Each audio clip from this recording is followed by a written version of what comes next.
ஐக்கிய அரபு அமீரகத்துக்கு எதிரான போட்டியில் ஸ்போர்ட்ஸ்மேன்ஷிப்போடு செயல்பட்டார் சூரியகுமார் யாதவ் அப்படின்னு எல்லாரும் அவரை ஒரு பக்கம் பாராட்டி தள்ளிட்டு இருக்க, இது எப்படி ஸ்போர்ட்ஸ்மேன்ஷிப் ஆகும், இது வந்து ஒரு தவறான முன்னுதாரணமாக தான் அமைய போகுது அப்படின்னு சாடி இருக்காரு ஆகாஷ் சோப்ரா.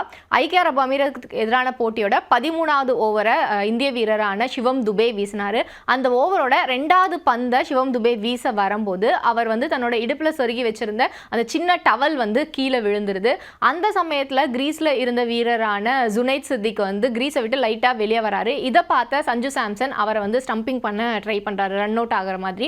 ஸோ இதை வந்து அம்பையர்ஸ் எல்லாம் வந்து செக் பண்ணுறாங்க. பண்ணதுக்கு அப்புறமா ஓகே இது ரன் அவுட் தான் அப்படின்னு டிக்ளேர் பண்ணுறாங்க. அவங்களுக்கு வந்து விக்கெட்டும் வந்து பறிபோகக்கூடிய சூழல் அப்படிங்கிறது உருவாகி இருந்தது. ஏன்னா ஏற்கனவே அவங்களுக்கு 8 விக்கெட் போயிருந்தது. இந்த விக்கெட்டோட சேர்த்தா 9வது விக்கெட்டாக இருக்கக்கூடியதாக இருந்தது. ஆனால் அந்த சமயத்தில் சூரியகுமார் யாதவ் கள நடுவர்கள் கிட்ட போய் பேசி நாங்கள் எங்களோட அப்பீலை வந்து வாபஸ் வாங்கிக்கிறோம் அப்படின்னு சொல்லி அவங்கள வந்து மறுபடியும் விளையாட வச்சாங்க.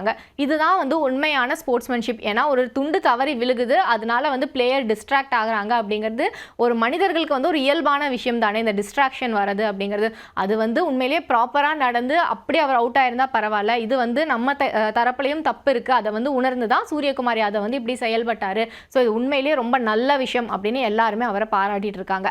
ஆனால் ஆகாஷ் சோப்ரா கேட்கறது என்ன அப்படின்னா, இதுவே பாகிஸ்தானுக்கு எதிராக நீங்கள் சண்டே விளையாட போறீங்கல்ல, அந்த போட்டியில் நீங்கள் ஒரு இக்கட்டான சூழலில் இருக்கும்போது கூட இப்படி ஒரு விஷயம் நடந்தது அப்படின்னா இதே முடிவை சூரியகுமார் யாதவ் எடுப்பாரா அப்படின்னு கேட்டிருக்காரு. அதாவது நீங்க எடுத்த முடிவு அப்படிங்கிறது ஒரு பக்கம் இருந்துட்டு போட்டும், ஆனா இந்த முடிவோட எதிர்வினை அப்படிங்கிறது உங்களோட எதிர்காலத்தையும் சார்ந்ததா இருக்கும் அப்படின்னு ஆகாஷ் சோப்ரா சொல்றாரு. அதாவது இப்போ நீங்க வந்து அந்த ஒரு டீமுக்கு ஃபேவரா நடந்துட்டீங்க, அதாவது ஒரு ஸ்போர்ட்ஸ்மேன்ஷிப்பை வந்து நான் ஃபாலோ பண்றேன் அப்படின்னு சொல்லி. ஆனா இதையே நீங்க அடுத்தடுத்து உங்களோட வாழ்க்கையில இந்த மாதிரியான ஒரு சம்பவம் நடக்கும்போது அதை பண்ணுவீங்களா?